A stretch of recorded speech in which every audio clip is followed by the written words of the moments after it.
Most people believe aggression is the most dangerous form of power because it is loud, visible, and emotionally overwhelming.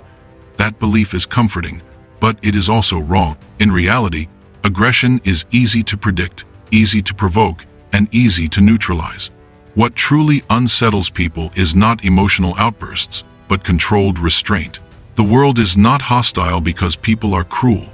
It is hostile because people respond to incentives, fear consequences, and test boundaries when they sense weakness. Those who explode reveal everything about themselves in seconds. Those who remain restrained reveal nothing, and that uncertainty creates pressure. This is where dark intelligence begins. Not in violence, but in control. Not in shouting, but in silence, followed by decisive action. Most people operate emotionally. They react to disrespect, frustration, and fear the moment those feelings appear. A smaller group operates strategically. They pause, observe, and calculate before they act. This content is for the second group. While others seek fairness, you are learning how outcomes are actually shaped. While others focus on intentions, you focus on incentives. This is the difference between playing checkers, where moves are obvious, and playing chess, where power is built several steps ahead. You are not here to be entertained. You are here to understand how influence truly works. This discussion is not about harming people or manipulating them for personal gain. It is about self-protection, strategic clarity, and understanding the mechanics of power so that you are not constantly reacting from a position of weakness. Machiavelli did not write to create villains. He wrote to expose how authority, fear, and respect actually function in the real world. Understanding these principles does not make you immoral. It makes you prepared. In this video, you will learn 8 psychological traits that explain why restraint is often more effective, more intimidating, and more consequential than open aggression.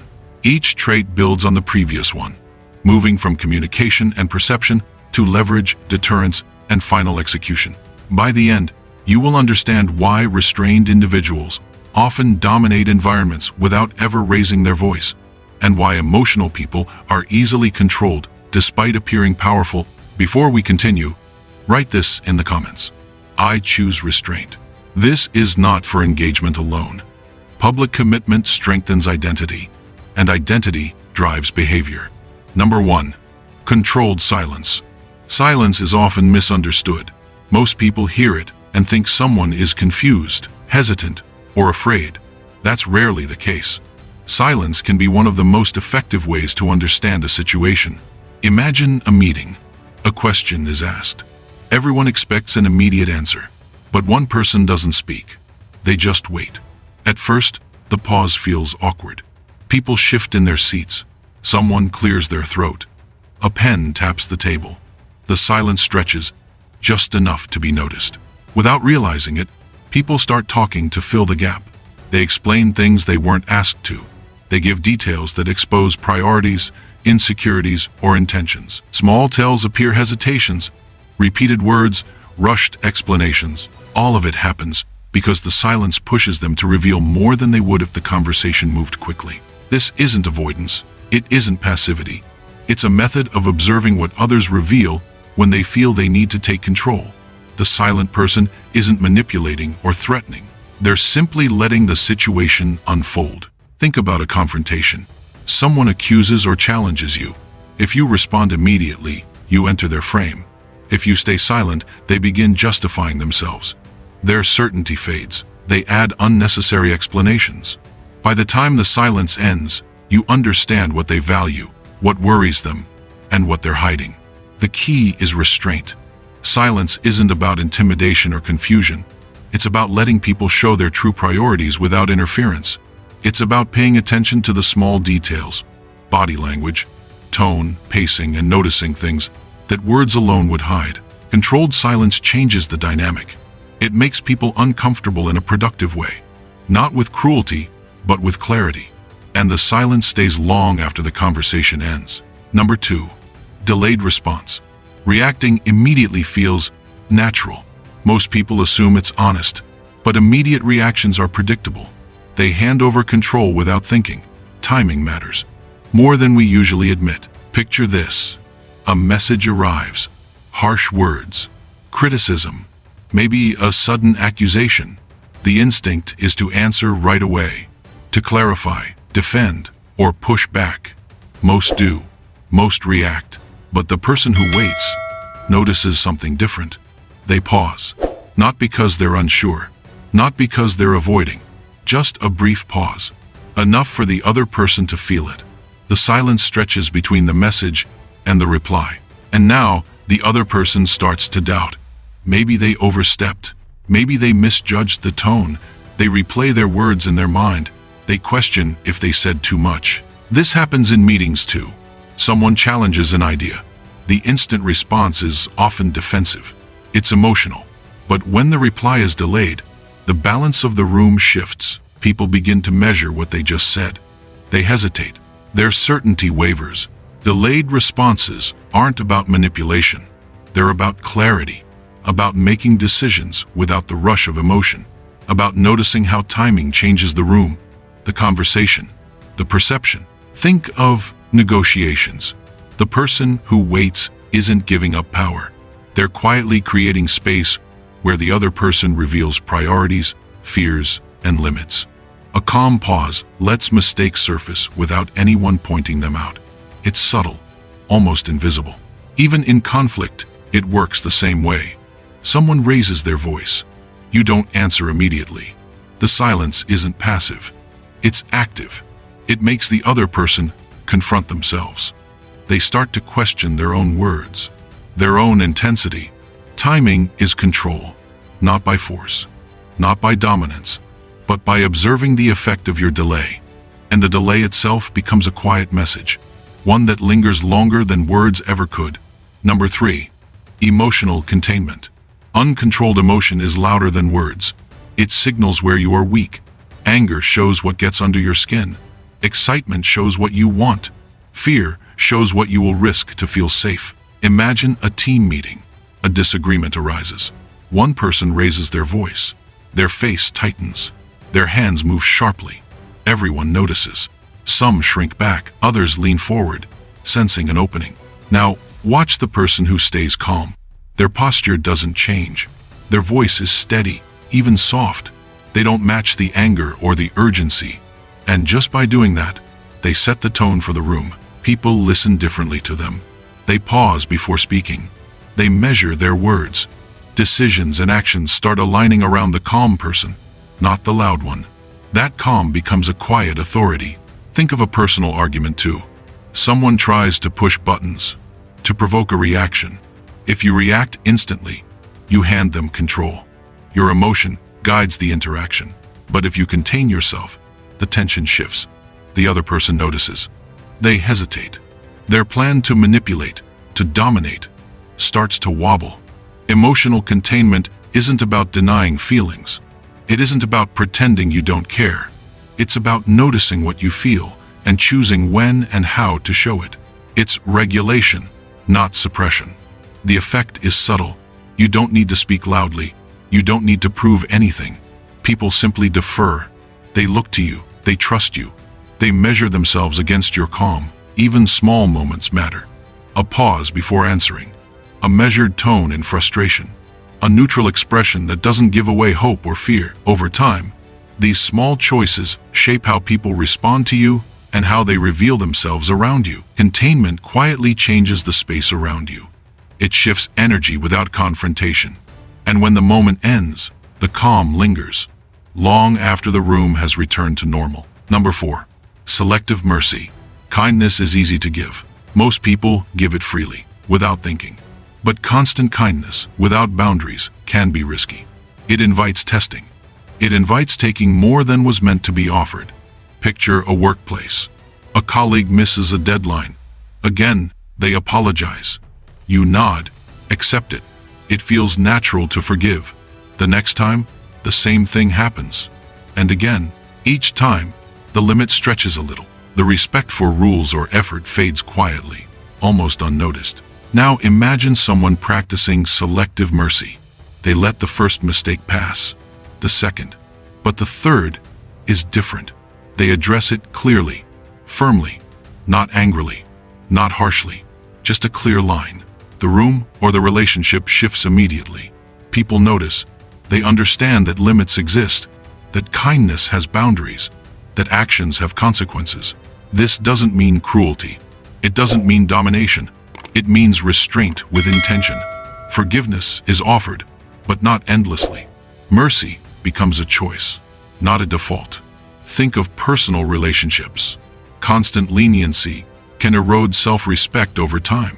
You start to notice patterns. Others begin to take liberties. They push, they test, and slowly, your own standards bend. Selective mercy prevents that. It allows kindness to exist without being exploited. It balances care with firmness. It signals that respect is earned, not assumed. Even small actions carry weight. A clear no when needed. A decision that isn't negotiable. A boundary enforced without drama. These moments don't just stop abuse, they quietly shift behavior. Mercy becomes meaningful because it is not constant. And when a limit is enforced, the change it brings lingers. People pause. They reconsider. And the quiet order returns. Number 5. Strategic detachment. Dependence is subtle. It doesn't always look like neediness. Sometimes it's hidden in the way we wait for approval, the way we tense when someone judges us, the way our mood shifts when outcomes aren't what we hoped for. When outcomes control your emotions, other people control your behavior. A promotion you wanted, a compliment you didn't receive, a conversation that didn't go the way you imagined. All of it can pull at you, slowly, almost imperceptibly. Now imagine someone who practices detachment. They care about results, but their sense of self doesn't hinge on them. A missed opportunity doesn't rattle them. A disapproving remark doesn't bend them. They observe, respond if needed, but they aren't carried by the ups and downs. Picture it in a meeting. A colleague criticizes a proposal. The words are sharp. Some people might tighten. A few might argue back, fueled by emotion. But the detached person stays calm. They listen. They assess. Their tone doesn't spike. Their hands don't tremble. They answer only when necessary. This calm confidence changes everything. People notice it without realizing why. They stop trying to manipulate. They stop pushing for reactions. Even if the detached person speaks rarely, their presence shifts the room. Detachment isn't indifference. It isn't coldness. It isn't ignoring other people. It's not withdrawing care. It's holding your sense of self separate from the outcomes others control. That separation creates clarity. It creates space to act rather than react. Think about personal dynamics. Someone you care about says something hurtful. A person who is dependent might lash out, or plead, or stew silently, letting the comment dictate their mood for days. Someone practicing detachment acknowledges it. They feel it. They process it. But their behavior, their energy, remains theirs. The effect is subtle, but powerful. Others sense it. They respect it instinctively. They test it less. They pause before pushing. And over time, that calm autonomy shapes how people interact with you, even when they don't know why. Detachment doesn't remove empathy. It doesn't remove care. It simply ensures that your self-worth, your choices, and your behavior remain yours. And when that space exists, influence follows quietly, naturally, without force. Number 6. Predictable morality. People notice when someone is inconsistent, more than they notice when someone is strict. Inconsistency creates uncertainty. It makes others anxious. They wonder what will happen next. They wonder how far they can push. Imagine a team leader. One day, they enforce rules strictly. The next day, they ignore the same behavior. People start to test limits. They hedge. They guess. They try to predict which version they will encounter. The room becomes tense, awkward, unpredictable. Now, consider someone whose values and boundaries are stable. Their decisions are consistent. Their responses are measured. People learn quickly what to expect. They adjust their behavior accordingly. This is subtle, but powerful. In negotiations, it reduces the games. People stop testing limits because they already know the consequence. In conflict, it removes uncertainty. Challenges fade. The pattern becomes clear. Even in personal relationships, it matters. If someone knows you will enforce your limits predictably, they respect them. They stop trying to bend you, to push, to exploit. They understand where the line is, and they honor it not out of fear, but because the interaction is reliable. Consistency doesn't mean rigidity. It doesn't mean being unkind or unyielding in every situation. It's about being fair and steady. When people see that your reactions are consistent, they internalize it. They learn the boundaries without needing constant reminders. Think of it as quiet guidance. Not lectures, not warnings, just steady behavior. One consequence follows another as expected. Over time, the pattern itself becomes a deterrent. People stop testing limits. They stop guessing what might happen next. Ethically, this is important. Consistency isn't used to intimidate. It isn't a weapon. It serves fairness. It creates clarity. And that clarity shapes interactions long before words are spoken. The effect lingers. People feel the boundaries. They act accordingly. And the pattern, once established, governs the room more than any announcement ever could. Number 7. Withheld intent. Revealing your plans too early is risky. Most people assume sharing shows transparency or builds trust, but it also invites interference. People start to react before the plan even unfolds. They adjust, they compete, they sabotage sometimes without realizing it. Imagine a workplace. A team member is quietly preparing a new project. They mention it casually in a meeting.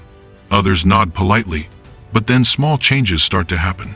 Questions that slow progress, suggestions that steer decisions away from the original idea.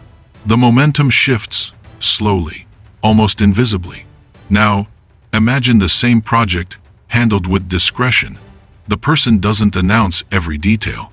They let the plan develop quietly. The room stays neutral. No one reacts. No one interferes. The steps unfold as intended. This works in competitive situations too. In negotiations, in rivalries, in sports or business. Unpredictability gives advantage. When others don't know your next move, they hesitate. They second-guess themselves. Every pause, every uncertainty gives you control of the rhythm. It's subtle. You don't need to manipulate or mislead anyone. You simply choose what to reveal and when. You act with intention. You maintain the advantage without drawing unnecessary attention. Think about personal situations. A conversation, a plan, a promise. If you lay everything out immediately, the other person responds to the plan before it exists. They anticipate, they push, they test. But if you move quietly, deliberately, they are forced to react in real time, not in advance. Withholding intent isn't secrecy for the sake of secrecy.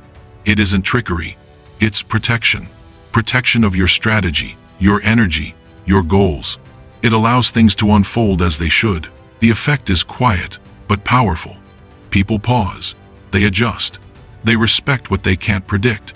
And in that pause, you hold the space to act, while others wait for your next move. Number 8. Finality of action. Restraint is not endless patience. Waiting, observing, containing emotion, all of that has limits. At some point, action becomes necessary. And when action happens, it must be complete. Half measures are dangerous. They leave openings. They invite retaliation. They create instability.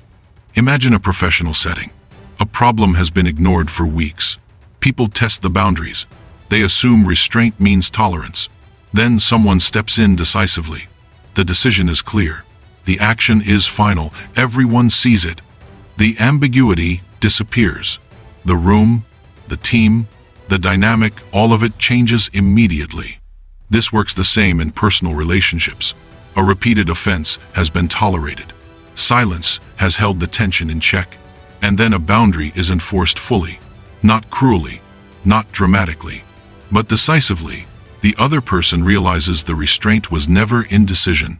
The consequence is permanent. The situation is resolved. Decisive action surprises emotional individuals. They confuse patience with indecision. They assume the restraint will last forever. They underestimate the person who waits. And when the wait ends, it hits with clarity. There's no debate, no uncertainty. Finality doesn't mean escalation. It doesn't mean revenge. It doesn't mean acting out of anger. It means closing the loop, resolving the situation cleanly, so it doesn't linger, fester, or invite further disruption. Small details matter. The tone in which the decision is delivered, the timing, the clarity. People notice when the action is measured and complete. They notice because it leaves no room for doubt, no space to push back, and no opportunity to test limits. The effect lingers. People remember what was decided. They adjust. They stop testing. The calm that preceded the action remains, even after the moment has passed. And the lesson that restraint does not mean weakness quietly sets the standard for what comes next. These traits progress deliberately. You begin by managing communication and perception.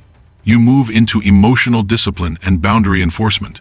You end with leverage, deterrence, and execution. This progression mirrors how power develops in real life.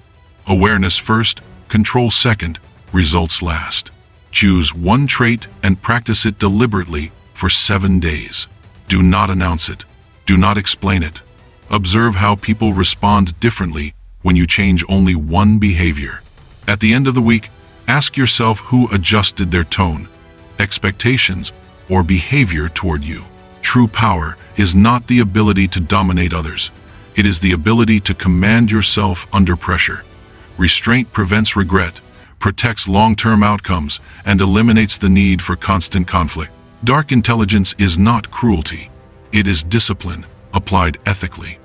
If this clarified how power actually works, like the video and subscribe for future breakdowns. Comment below which trait stood out to you most and why. Aggression is easy and temporary. Restraint is difficult and lasting. Anyone can react emotionally, but very few can delay action until it produces irreversible results. That is why restraint is more violent than aggression.